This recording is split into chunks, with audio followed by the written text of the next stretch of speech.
There were 3 things everyone in the wolf territories knew about Kael Dawnridge. The first was that he had never lost a duel. In 10 years as the king's champion, the enforcer of pack law, the settler of territorial disputes, the last word before war, he had fought 41 sanctioned duels and walked away from every single one. Not always cleanly.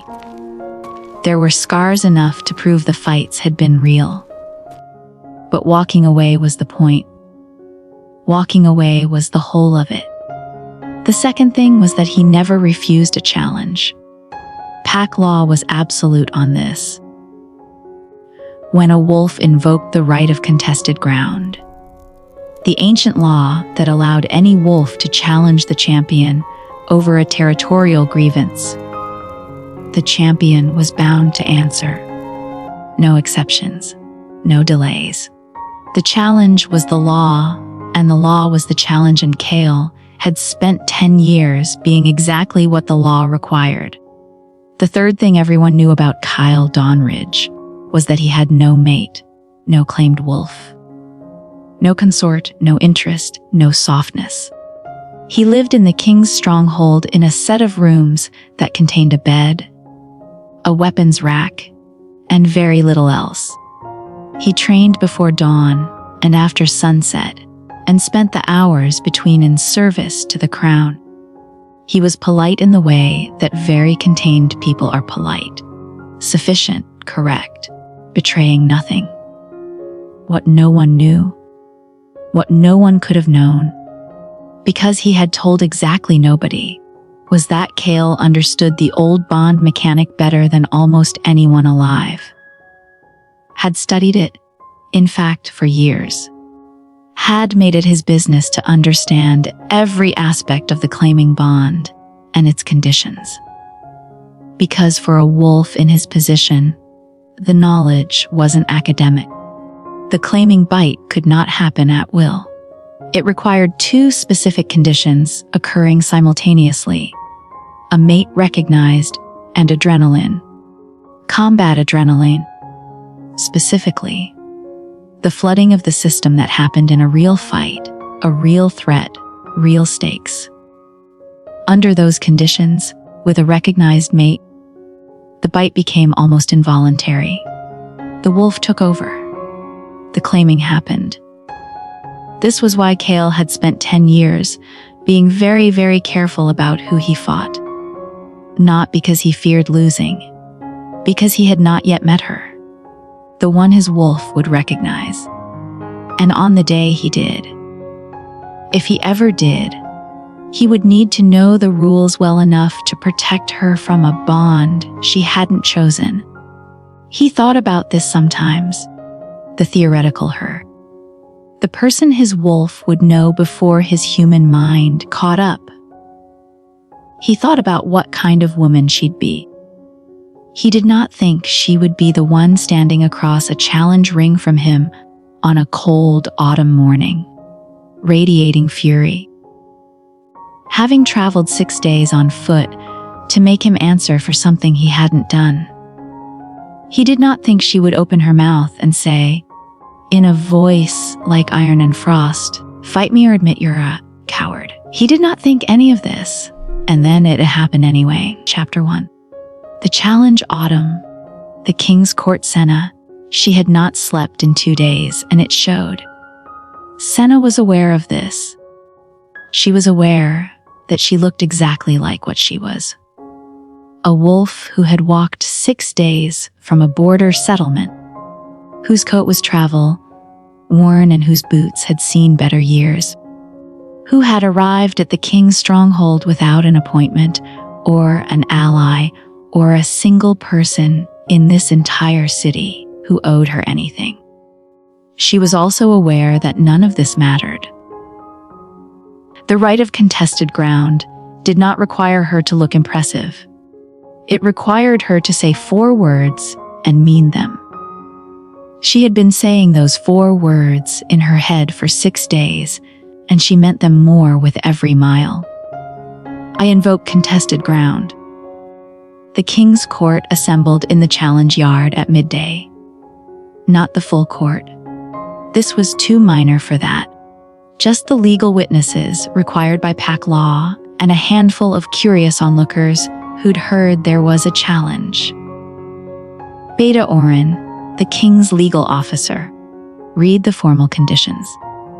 Senna stood in the ring's entrance and listened, and did not shift her weight or look away from the opposite entrance where the champion would appear. Lord Brynn's representative stood to the side of the yard in expensive wool, looking somewhere between bored and faintly amused. He'd been that way since she'd filed the challenge that morning, as though this were a minor inconvenience rather than an answer to 2 months of systematic theft. 2 months ago, Lord Brynn had claimed the eastern meadow fields of Greyvale settlement under an obscure provision of an older territorial law, a provision that required the settlement's pack to vacate within 30 days or forfeit. The Greyvale pack had 43 wolves. 20 of them were children. The fields were their primary food source. Senna had spent those 2 months trying every legal avenue available. She had written to the king's office 3 times. She had filed a formal grievance with the regional council. She had hired a legal advisor who had taken her money and then quietly withdrawn from the case when someone she strongly suspected Brynn's office made it worth his while. She had arrived at every door with the correct documents and the correct language and the correct deference, and had been shown to the next door each time, with the polite efficiency of a system designed to exhaust people like her. So she had stopped knocking on doors. The right of contested ground was older than Lord Brynn's legal provisions, older than the king's court. It was bone law, pack law. The kind of law that existed before anyone had written it down, and it required only a champion willing to answer. The far gate opened. Kael Dawnridge walked into the challenge yard, and Senna's wolf went quiet in a way she had never experienced before. Not fear, not recognition, exactly. More like a sound stopping. A tension she hadn't known she was carrying, suddenly releasing into something that left her feeling off balance in a way that had nothing to do with 2 days without sleep. She looked at him, and her wolf looked at him, and something in the deepest part of her said, "Oh," in the tone of someone finding something they'd misplaced years ago. She filed this sensation under irrelevant with some force. He was tall. All champions were tall. This was practically a job requirement, with the particular build of someone who had been training since before he was grown. Not bulky but dense, efficient. Dark red, brown hair cut short, a jaw that looked like it had made several decisions and stuck with them. Calm gray, green eyes that moved across the yard in the practiced assessment of a man who made it his business to understand spaces quickly. Those eyes landed on her and stopped. Not a sweep, not an assessment. They stopped on her face, and something happened in them so quickly she almost missed it. A flash of something vast and involuntary, there and gone in the space of a breath, replaced immediately by an expression so controlled it was almost its own kind of alarm. He looked away, looked at Beta Orin, said something low that she couldn't hear. Orin answered. Kyle's jaw tightened. Then he looked back at her and said, clearly enough to carry across the yard, "I won't be fighting today." Chapter 2. The refusal. Kael. He had exactly 3 seconds between seeing her and understanding what she was to him. And in those 3 seconds he made 3 decisions. First, he was not going to fight her. Secondly, he was not going to explain why in front of a yard full of witnesses. Third, he was going to handle this with a control he was not sure he actually possessed. His wolf was... The only accurate word was insane. 10 years of calm, disciplined service, and the wolf chose this moment, this yard, this furious woman in a travel-worn coat, to suddenly have opinions. Mate, it said, with the absolute certainty of something that had been waiting a long time to say it. Not now, Kael replied. His wolf communicated its view of this response in terms he chose not to dwell on. He crossed to Beta Oren and said quietly, "I need a postponement." Oren's expression did not change. "You know I can't authorize that." "There are grounds." "There are no grounds for postponement of a contested ground challenge." Oren kept his voice equally low, equally professional. "You know the law better than I do." She invoked correctly.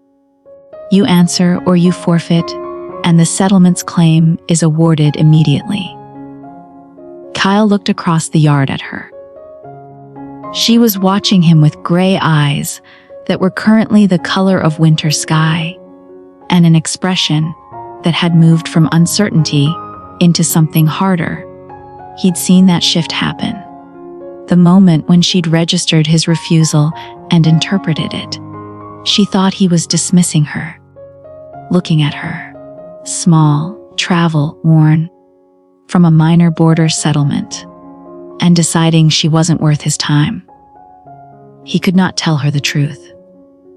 Not here, not in front of witnesses, not without explaining the bond mechanic and why it changed everything about this fight. "Tell her," he said to Oren, "that the champion requests a 1-day delay for examination of the territorial documents. It's within the procedure." Oren studied him for a moment. "It's technically within the procedure," he agreed carefully. "It will not make her happy?" "No," Kael agreed. "It won't." He watched Oren cross to the woman. Senna.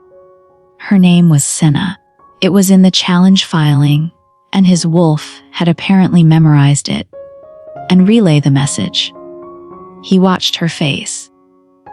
The controlled expression cracked for just a moment, and underneath it was not anger but something rawer. Exhaustion. Real, bone, deep exhaustion. She had walked 6 days. She'd filed challenges and grievances, and been turned away at every door.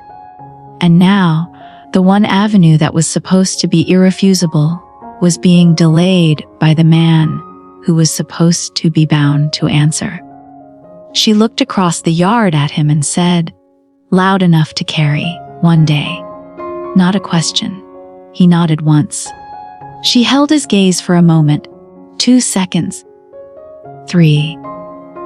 And he spent every one of those seconds not looking away, which was the least he could do. Then she turned and walked out of the yard with the even, controlled stride of someone who was not going to give this audience the satisfaction of seeing how tired she was. The yard began to clear. Lord Brynn's representative caught Kael's eye briefly as he left, and the look he gave was not the look of a man who'd won an unexpected delay. It was the look of a man watching something go according to plan. Kael filed this quietly and went to find his own answers. Chapter 3. The Documents Evening. The King's Archive both. He found her in the archive before she found him. She was sitting at the long central table under the lamps, surrounded by territorial documents, with the focused intensity of someone doing research, as though their home depended on it, which it did. She had clearly asked the archive keeper for everything on Greyvale Settlement and the adjacent territories, because the pile beside her was substantial. She was also making notes in a cramped, efficient hand on a pad of paper that looked like it had been in her coat pocket for the full 6-day journey. She didn't look up when he entered. "You have until tomorrow," she said, without looking up. "I assumed you'd send someone." "I came myself," Kael said. She looked up then. Something moved across her face. That same brief unguardedness he'd caught in the yard, quickly controlled. She set down her quill. "Why?" she asked. He pulled out the chair across from her and sat, which she clearly hadn't expected. He set his own folder on the table. He'd pulled Brynn's territorial filings on his way here. "Because I wanted to understand the actual dispute before tomorrow," he said. A pause. "That's the champion's job regardless of whether he comes himself or sends a clerk." "Yes," he agreed. She studied him for a moment with those winter, gray eyes, trying to find the angle. He could see her doing it, looking for the reason behind the courtesy, the thing being managed, the door that had been closed and was now being reopened with a different kind of politeness. He understood why. It was the reasonable response to a system that had been routing her in circles for 2 months. "The delay was a procedure," he said. "Not a dismissal. I want you to know that." Another pause. "Then fight me tomorrow?" "I will," he said. Which was not strictly true, but was the most honest answer he could give in the current moment. "Tell me what Brynn actually took." Something shifted in her expression at that. The suspicion didn't entirely leave, but something underneath it. Some held tension, released slightly, she told him. For 2 hours, Senna walked him through 43 wolves' worth of survival calculations with a precision that told him she'd been doing this math since before the seizure had officially processed. She knew every provision of the territorial law Brynn had invoked. She knew its original context. It had been written for abandoned lands, genuinely unclaimed ground, not for active settlement fields. She knew exactly which interpretive stretch Brynn's legal team had made, and where it was vulnerable. She'd done everything right. Everything. She'd built an airtight case. And it had been ignored at every level, because Brynn had enough money and enough friends to ensure it stayed ignored. "You should have won this in the regional council," Kael said. "Yes." Her voice was even. "I should have." He looked at the documents in front of him, then at her. "U withdrew from your legal representation." A brief pause. "Counselor Hath," Kael made a mental note. "After how many weeks?" 3. She met his eyes steadily. "You're asking if someone paid him to step away." "I'm asking if you know." "I suspect," she said. "I can't prove." He nodded slowly. He looked at the Brynn filings in front of him, and at the specific timing of the territorial claim. 2 months ago, shortly after Greyvale's regular champion had retired from regional service, leaving them without an established representative. Deliberately timed. He was increasingly certain of it. "Go get some sleep," he said. She blinked. "The documents. I've read them." He began straightening the pile. "You've been awake for 2 days. You need to be functional tomorrow." A silence. She looked at him with an expression he couldn't entirely read. Suspicious still, but underneath it, something quieter. Something that had been waiting a long time to put something down. "Why does it matter to you if I'm functional?" she asked. "You're the one fighting." He met her eyes and said something that was true in ways she didn't yet understand. Because I need you sharp tomorrow, for reasons that will make sense later." She looked at him for a long moment. Then she stood, gathered her notes, and pulled her coat on with the efficiency of someone who had been living out of it for a week. At the door, she paused without turning back. "My name is Senna. I know," he said. "It was in the filing, a beat." "Your reputation says you're fair," she said. "In the fights, that you don't humiliate opponents. Don't fight dirty, stop when it's done." "That's accurate. Then be that tomorrow." She glanced back over her shoulder. "Whatever else you're managing, just be that." She left. Kael sat alone in the archive with Brynn's documents and the careful, solid case she'd built, and the knowledge of what tomorrow required, and the knowledge of what tomorrow couldn't be allowed to become. He needed to find a different answer by morning. One that resolved the land dispute, honored the challenge process, and did not involve fighting his mate under combat adrenaline conditions. He had until dawn. Chapter 4, Lord Brynn's Arrangement Night. The King's Stronghold. Kael. He found the answer in the filing timestamps. Brynn's territorial claim had been submitted 4 hours after Greyvale's regional representative retired. Not days after, hours. The kind of timing that required advance knowledge of the retirement, which was not public information for another week. Someone in the regional council office had told Brynn, which meant Brynn had a source in the council, which was a separate violation from the territorial seizure, and which opened a legal avenue Senna hadn't known to pursue because she hadn't known to look for it. He was still working through the implications when his door opened and Commander Voss entered with the particular expression he wore when he had information Kael was not going to enjoy. Voss was Brynn's liaison to the King's Court. His official function was territorial administration. His actual function was making sure Brynn's interests were represented in every room that mattered. Kael had never liked him. He was the kind of man who treated the law as a tool rather than a principle. "Long night," Voss said pleasantly. "What do you want, Voss?" Voss sat without being invited, which was his way. "I wanted to make sure there was no confusion about tomorrow's proceedings." "There isn't." "Good." Voss leaned back. "The challenge is straightforward. The settlement wolf invokes her right. The champion answers. The fight resolves the grievance one way or another. Very clean. Very traditional." Kael set down his quill and looked at him.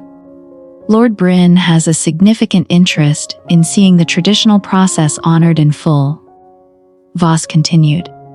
"A champion who refused to fight, or who found technical reasons to redirect the proceedings, would be seen as interfering with pack law, which carries its own consequences." He paused. "Significant ones. For a champion who values his position." Kael studied the man across from him with the attention he gave tactical problems. "Brynn wants the fight to happen. Brynn wants the law to be followed. Brynn specifically wants me in a combat ring with that particular wolf tomorrow." Kael kept his voice level. "Why?" Voss's expression didn't change. "I have no idea what you mean." But something in his eyes shifted. Microscopic. A satisfaction he was controlling. "He knows," Kael thought. Somehow, Brynn knows about the bond mechanic, about combat conditions and claiming. The shape of it assembled in Kael's mind quickly. Brynn had timed the land seizure to bring a Greyvale challenge to the King's Court. He'd removed Senna's legal representation to ensure the challenge was the only avenue left. He'd engineered this entire sequence to produce one specific outcome. Kael in a combat ring with his mate, combat adrenaline, claiming conditions. A champion with a newly claimed mate was a champion with a vulnerability. A reason to negotiate, to protect, to be careful. A leverage point that hadn't existed before. Brynn didn't want the land. The land was a means to an end. He wanted a leash on the king's champion. "Get out," Kael said. Voss stood, smoothing his coat. "Tomorrow morning," he said pleasantly. "I look forward to it." After he left, Kael sat alone for a long moment. Then he went to find Beta Orin. Chapter 5. What the champion asks before dawn. The training ground Senna. She found the training ground by following the sound. She hadn't slept well. Not unusual. The past 2 months had not been kind to sleep, and had risen before dawn with the restless energy of someone who had nothing left to do but wait. The settlement's future was in a challenge ring she hadn't been allowed to enter yet. The documents were as good as she could make them. The case was solid. Everything was in place. Everything except the champion who kept not fighting her. The training ground sounds led her to a side courtyard. Packed earth, weapon racks along 2 walls, torches burning against the pre-dawn dark. Kael was there, alone, working through forms with a staff that moved with a precision so practiced it looked almost relaxed. She watched from the entrance for a moment before he stopped. "You didn't sleep," he said without turning around. "Neither did you." "I slept 3 hours." He set the staff against the rack and turned. In the torchlight, he looked less formal than he had in the challenge yard or the archive. Training clothes, no authority markers, just a man who'd been awake working. 3 hours is functional. So is 2, she said. Something that wasn't quite a smile. "Come in." She entered the courtyard. He pulled 2 practice staffs from the rack and held one out. She took it automatically, then looked at him. "You want to train? I want to show you something." He moved to the center of the space and waited. "Come at me." She raised an eyebrow. "Is this a test?" "It's information." He held his staff loosely, not threateningly. "Attack me."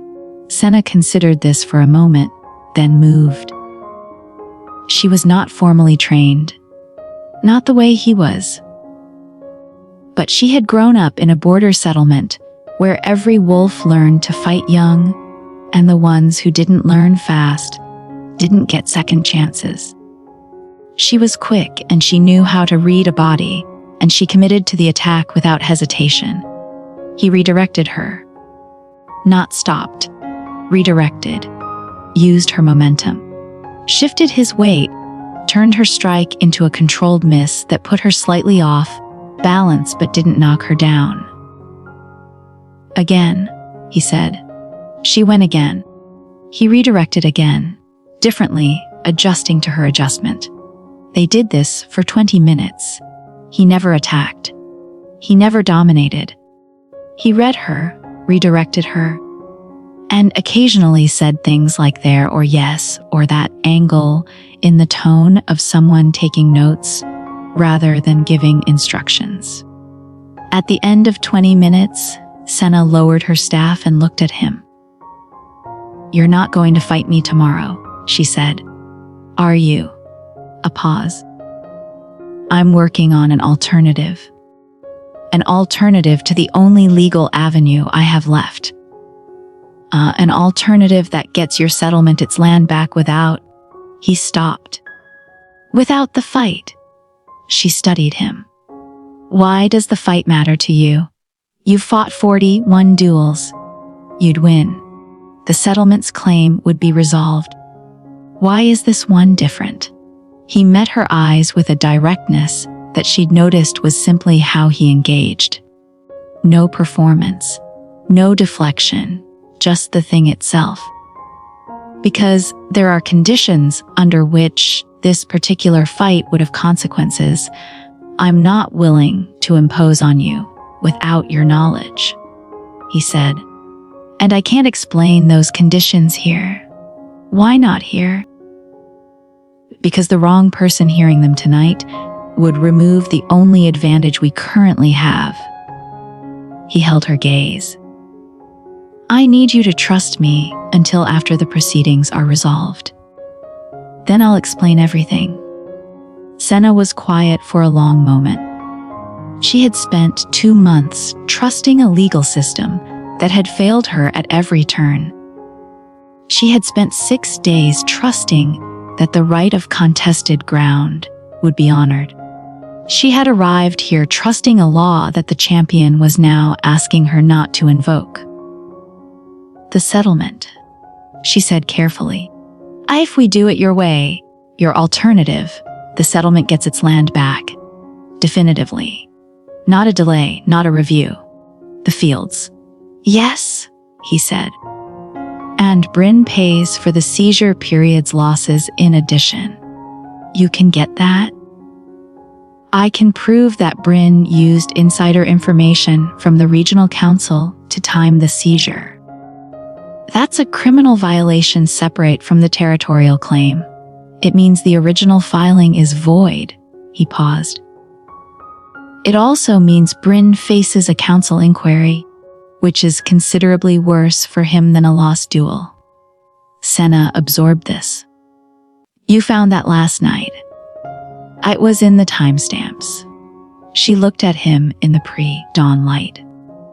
This man who had refused to fight her, who had spent the night finding a better weapon than the one she'd brought, who was asking her to trust him with the only thing that mattered.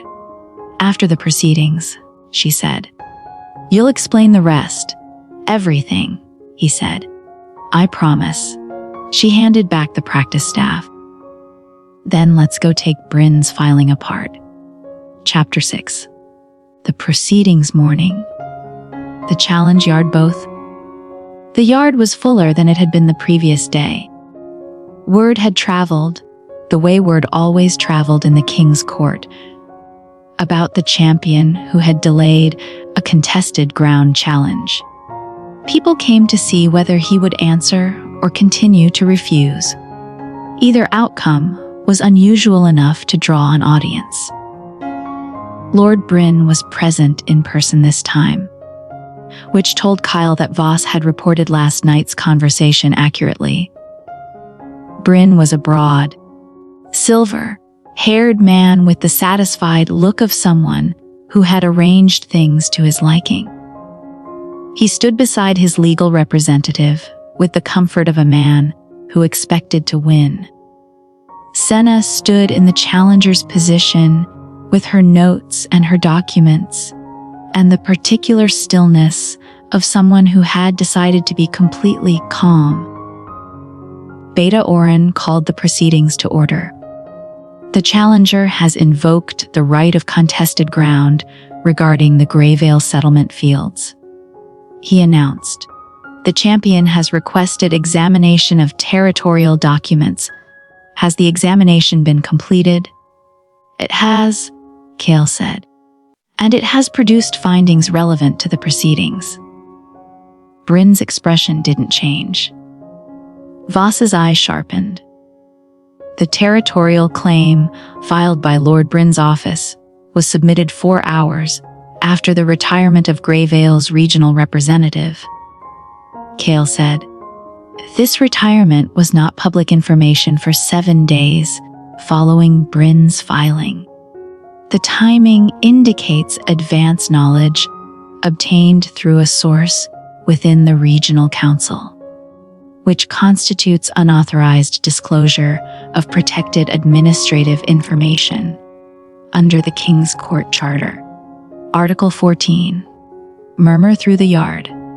This violation, Kael continued, renders the original territorial filing procedurally void, as it was built on information obtained through illegal means.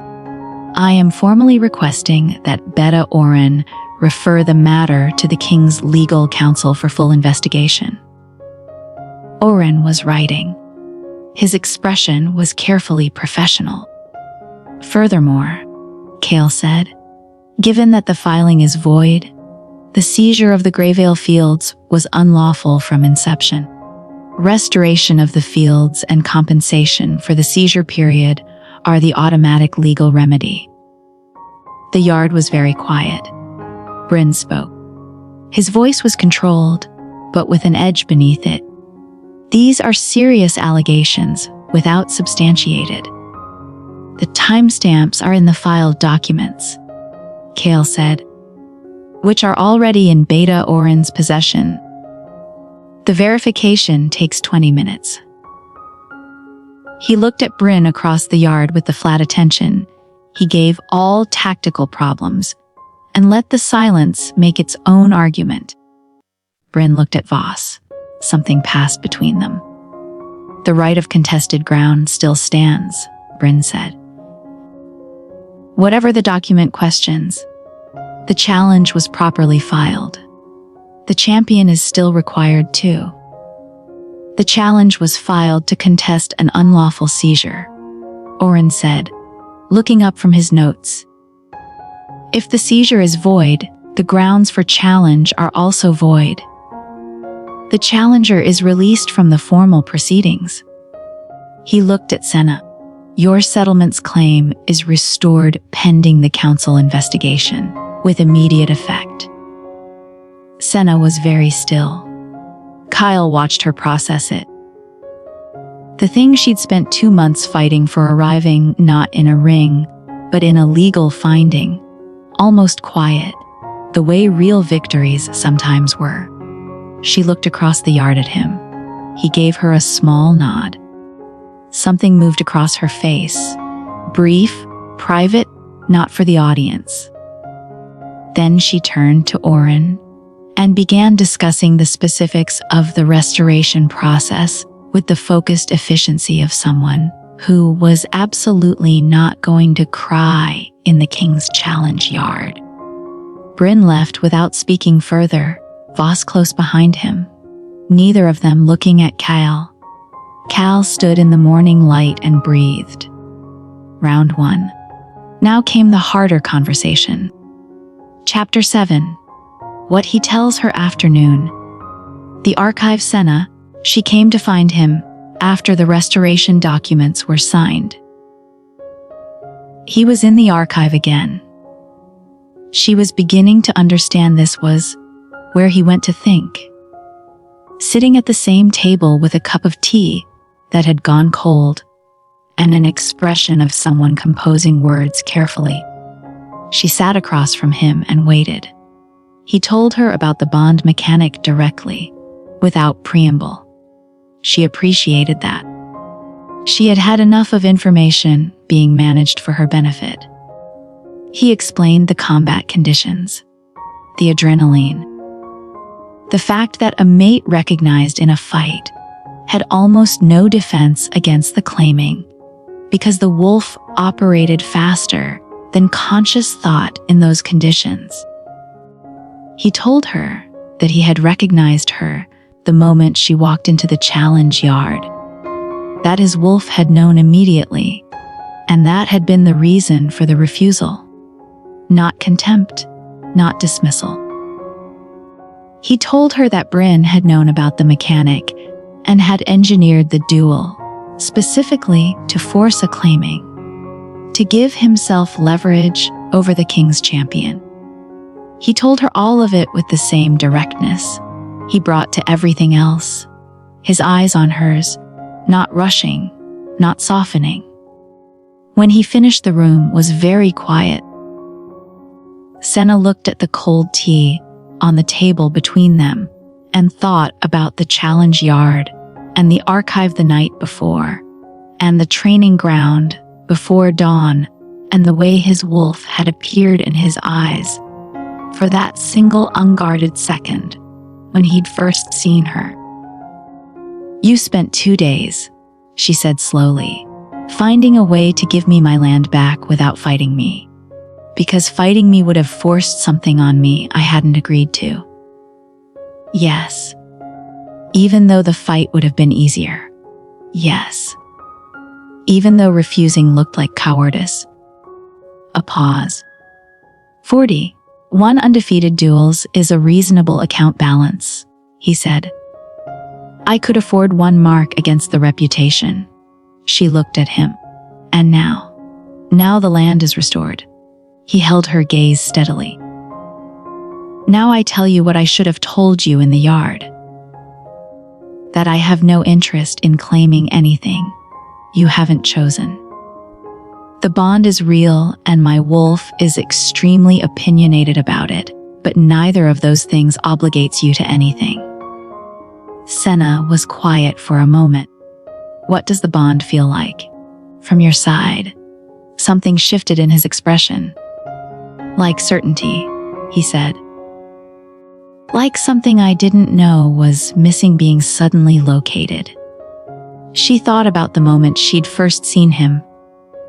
The silence her wolf had gone, the strange feeling of something settling. "Your wolf recognized me," she said. "Did mine?" "I don't know," he said. "The bond works differently depending on the wolf. Some feel it immediately, some feel it gradually. Some," he paused, "some only feel it clearly when they're ready to." Senna absorbed this. "I felt something," she admitted, "in the yard. I didn't know what it was." "You don't have to know what it is yet." She looked at him. This man who had spent 2 days protecting her from a bond she hadn't consented to. Who had told her the truth the moment he'd promised to. Who was sitting across from her now, with everything he felt visible in his face, and no attempt to use it as pressure. "I have to go back to Greyvale," she said, "with the restoration documents. They've been waiting for 2 months, I know." "That's several days, I know," he said again. "When I come back." She stopped, started again. "I'd like to understand this better. The bond, what it means, what it doesn't mean." She met his eyes. "I'd like to understand it with someone who seems to know the rules and is willing to actually explain them." Something in his face that he didn't entirely manage to contain. "I'll be here," he said. "I assumed." She stood. "One more question." "Yes?" "The filing this morning. You said you could get the compensation for the seizure period. How much?" He named a number. Senna blinked. "That's 43 wolves over 2 months of lost harvest," he said. "With the standard penalty multiplier for unlawful seizure." A pause. "I may have calculated carefully." She looked at him for a long moment. "Thank you," she said, not diplomatically. Not as a formality, just the thing itself. He nodded once, the way he had across the challenge yard, and she left to go home. Chapter 8. The weeks between Kael, she was gone 11 days. He knew because he counted, which he acknowledged was not a behavior consistent with his previous reputation for emotional containment. He trained. He worked. He processed Brynn's counsel referral with the thoroughness it deserved, which took 4 days and produced findings that were going to make Brynn's next several months extremely uncomfortable. He also, on the 3rd day, rode to Greyvale. Not to see her. She was already on her way back by then. He'd checked the road reports with a casualness he knew convinced exactly no one. He went because he wanted to see the land himself. The fields she'd walked 6 days to protect. They were good fields. Well tended, even in late autumn. With the particular ordered care of people who understood what they had and knew they'd almost lost it. An older wolf at the settlement's boundary gave him directions to the eastern meadow without asking who he was or why he wanted to see it, which meant either Greyvale was a trusting settlement or, she'd mentioned, he might come. He stood in the eastern meadow in the late afternoon light and looked at 43 wolves worth of survival and thought about a woman who had done everything right and been failed by every door she'd knocked on and had walked 6 days to knock on one more. He rode back to the stronghold and was on the training ground before dawn the next morning and did not acknowledge to himself or anyone else that he was checking whether she had returned early. She arrived on the 11th day. He heard her in the corridor before he saw her specific footstep, which he had apparently memorized without meaning to, and was already turned toward the door when she appeared in it. She looked better than she had, rested, or something close to it. Her coat was clean. She'd had time at home. She looked at him with those winter, gray eyes and said, "You went to the fields." "How did you know?" "Merritt at the boundary told me," said a tall man with a serious expression. Came and stood in the eastern meadow for a while, and then left without causing any trouble. The ghost of a smile, she said. He looked like someone who needed to see it for himself. "She was right," he said. Senna came into the room and sat in the chair across from his, which was becoming her chair in a way he chose not to examine too closely. "I want to hear about the bond," she said.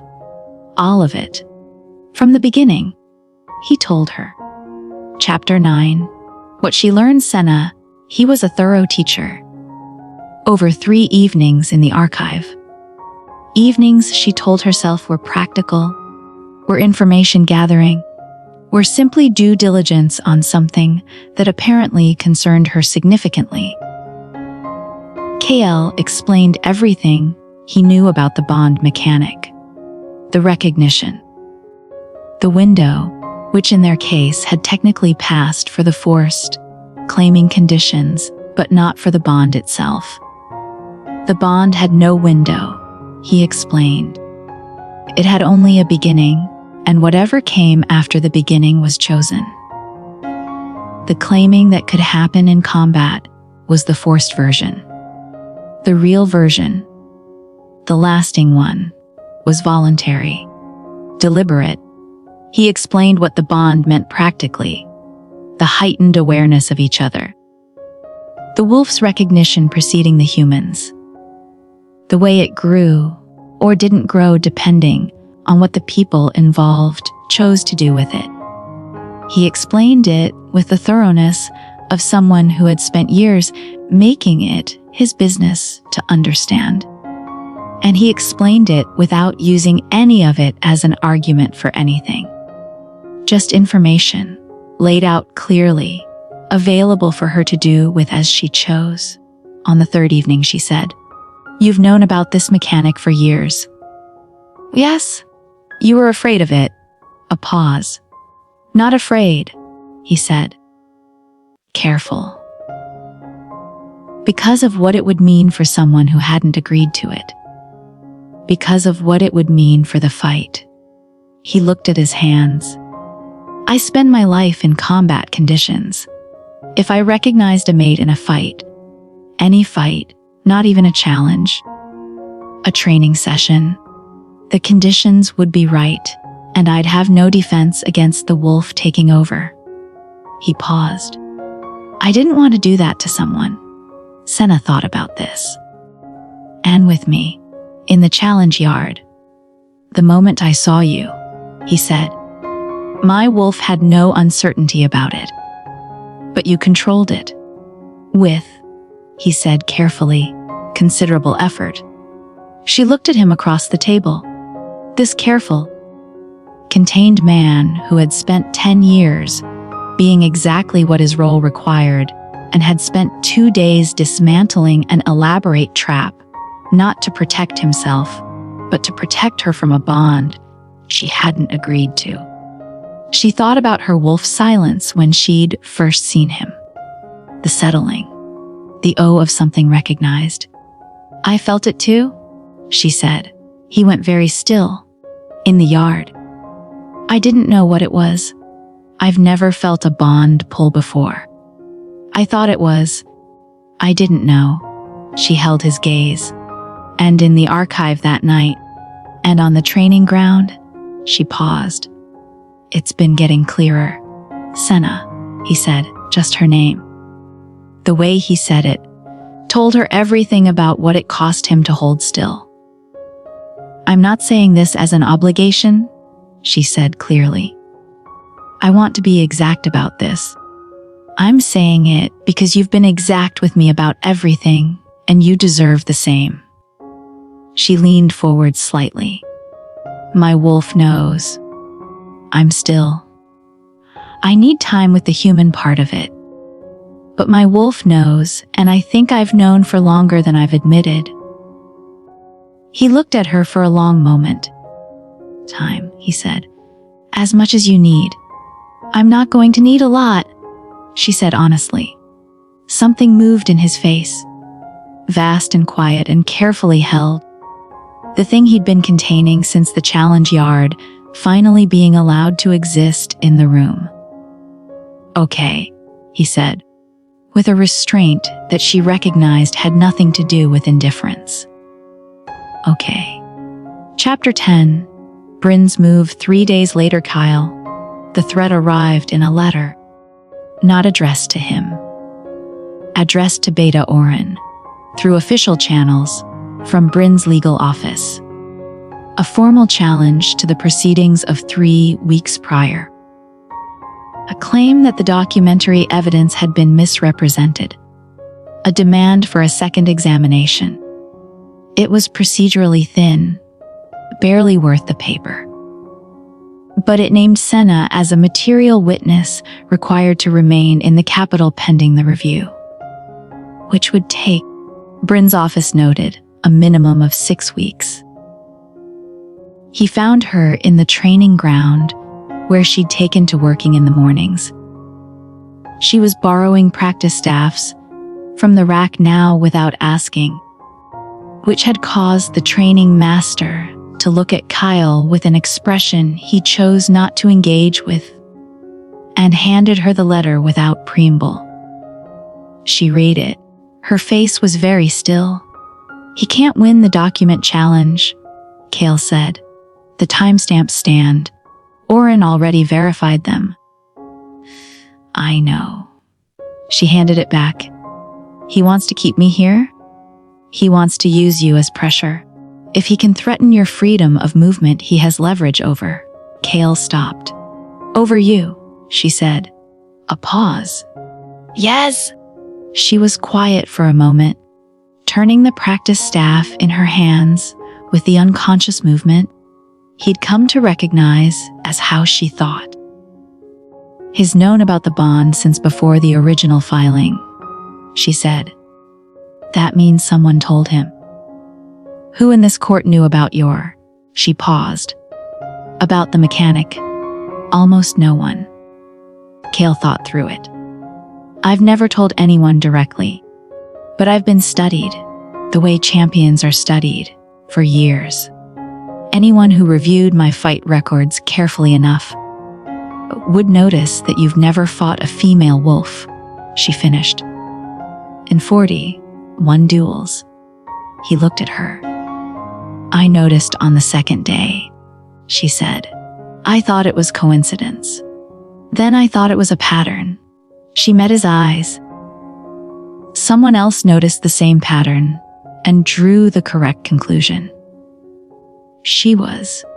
He had spent 2 months working with the king's best strategists, and she had done this in 2 days, from a settlement 6 days walk away. "Vos," he said. "He's been Brynn's court liaison for 7 years.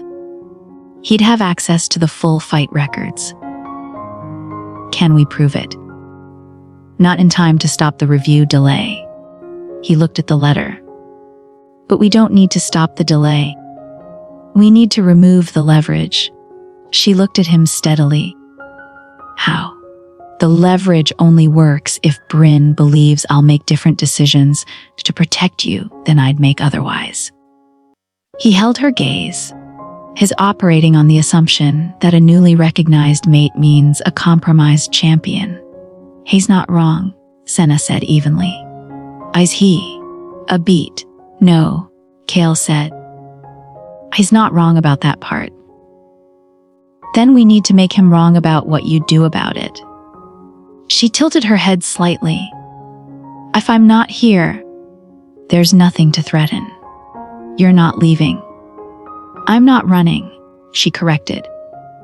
I'm making a tactical choice about location that removes his. Senna. His voice was level. You are not leaving the capital, while Brynn has an active council inquiry open. The inquiry is designed to manufacture grounds to discredit you. If you're not here to answer it, he wins by default. She absorbed this. Then we need to end the inquiry. Yes. Tonight? Yes. She handed him back the practice staff and turned toward the stronghold. I'll need everything Voss has filed in the last 3 years. If he's been passing information to Brynn, there'll be a pattern in the timing of his administrative filings versus Brynn's court actions. I'll have it pulled, he said. She was already moving.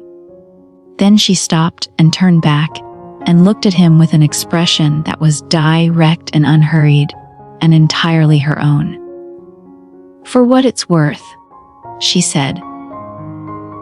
He's also wrong about the compromised part. I don't think you make worse decisions when there's something to protect. I think you make more thorough ones. She walked inside. Kael stood in the training ground for a moment, looking at the door she'd gone through. Then he went to pull Voss's filing records. Chapter 11. The Inquiry. The following morning. The King's Council Chamber both. The council chamber was the most formal room in the stronghold, which suited both of them. They had worked through the night. Not side by side continuously. That would have been counterproductive. The distraction variable being what it was, but in adjacent rooms. Passing documents through the connecting door with notes that became progressively more abbreviated as the hours went on, and they stopped needing to explain their reasoning to each other. By the 3rd hour, they were communicating in fragments. Voss. 3rd quarter. Cross-reference Brynn's border action filing. And back confirmed. Plus the Hath withdrawal. Look at the date. The Hath withdrawal. Senna's legal representative, who had stepped away from her case 3 weeks in. The date of his withdrawal matched a specific payment in Voss's expense records, filed under a category that required no detailed accounting. They had 3 separate lines of evidence by dawn. Any one of them was sufficient for a council inquiry into Voss. All 3 together were a case. King Aldrich heard the presentation personally, which was unusual for what was technically an administrative matter, and which told Kael that Oren had briefed him overnight. Brynn sat at the far end of the council table. Voss sat beside him with the expression of a man reassessing his options in real time. Senna presented. Not Kael, Senna. Because the evidence was hers as much as his, because she had built half of it, because she had walked 6 days for her settlement's fields, and she was going to stand in the room where it was resolved. She was precise, thorough, and completely calm. She laid out the timeline, the timestamps, the Hath payment, the pattern in Voss's filings over 3 years that mapped directly to Brynn's court actions. A pattern that didn't prove instruction, but made coincidence statistically untenable. The king asked 2 questions. Both were good ones. She answered both. At the end, the king looked at Brynn with an expression that had very little warmth in it. "The review of the Greyvale proceedings is dismissed," he said. "The council inquiry into the conduct of Commissioner Voss will open today. Lord Brynn, you are requested to remain available for questions pending the investigation's findings." He paused. "I use the word requested as a courtesy." Brynn left with the silence of a man who understood that the thing he'd built over 3 years was coming apart faster than he could manage it. Voss did not leave. He was asked to remain. In the corridor outside, Senna stood with her documents and looked at the morning light coming through the stronghold's high windows and breathed. Kael stood beside her. "That's the second time," she said. "Second time what?" "That a problem I brought here got resolved in a way I didn't expect." She looked at him. "I came to fight, and you found a better weapon. I came back for information, and you turned it into a criminal inquiry." She paused. "You make my problem significantly more resolved than I arrived expecting." "You did the Voss analysis," he said. "We did the Voss analysis." He looked at her in the morning light. She was looking back at him with that direct, complete attention. No performance, no angle, just her exactly as she was. "Senna," he said. "I know," she said. "I know." She took one step toward him, and he closed the remaining distance, because his wolf had been waiting weeks, and he realized, also been waiting, though he'd been calling it patience, rather than wanting. She put her hand against his jaw, and he covered it with his. And they stood in the corridor with the morning light, and the sounds of the stronghold around them, and the bond between them settling into something that felt nothing like a trap, and everything like a door, finally swinging open. He pressed his forehead to hers. "Not in a fight?" she said softly against his temple. "No," he agreed. "Not in a fight. Better this way." "Considerably," he said. She pulled back enough to look at him. Gray eyes warm now, the winter in them become something else. Something that had been there since the challenge yard and had simply needed time to be named. "I choose this," she said clearly. "Not the bond, not the wolf. You." "I want to be exact." "I know," he said. "I've been watching you be exact about everything since you walked into my challenge yard. And it's the most compelling thing I've ever seen." The ghost of her smile, the real one, arriving like it had been waiting for permission. "Good answer," she said. Chapter 12. The claiming evening. The training ground both. They came back to the training ground at dusk, because it was where this had started. And because Senna said she wanted to finish the thing that'd begun properly. Not a challenge, not under combat conditions. A choice, made clearly, with full information, in a space they'd both returned to every morning for 3 weeks. He had explained the voluntary claiming, slower, conscious, nothing like the combat version. A moment of recognition, allowed rather than forced. The wolf's acknowledgement, rather than the wolf's takeover.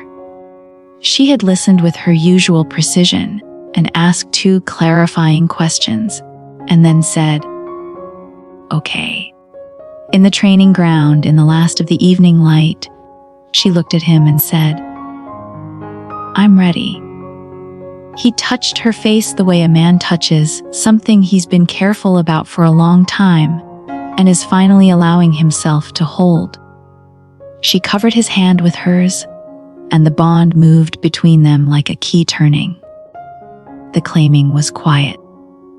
Not the violence of adrenaline and instinct, but something deliberate and irrevocable and chosen, which was the only version he'd ever wanted. His wolf, which had been patient for weeks that felt like years, finally went entirely still, not gone, present. More present than it had been in 10 years. But still, the way a wolf is still when it has arrived at the place it was trying to reach and has no reason to push further. She made a small sound against his shoulder, surprised, he thought, by the warmth of it. The bond establishing itself not as a cage, but as the exact opposite. As whatever the opposite of a cage was. A home, maybe.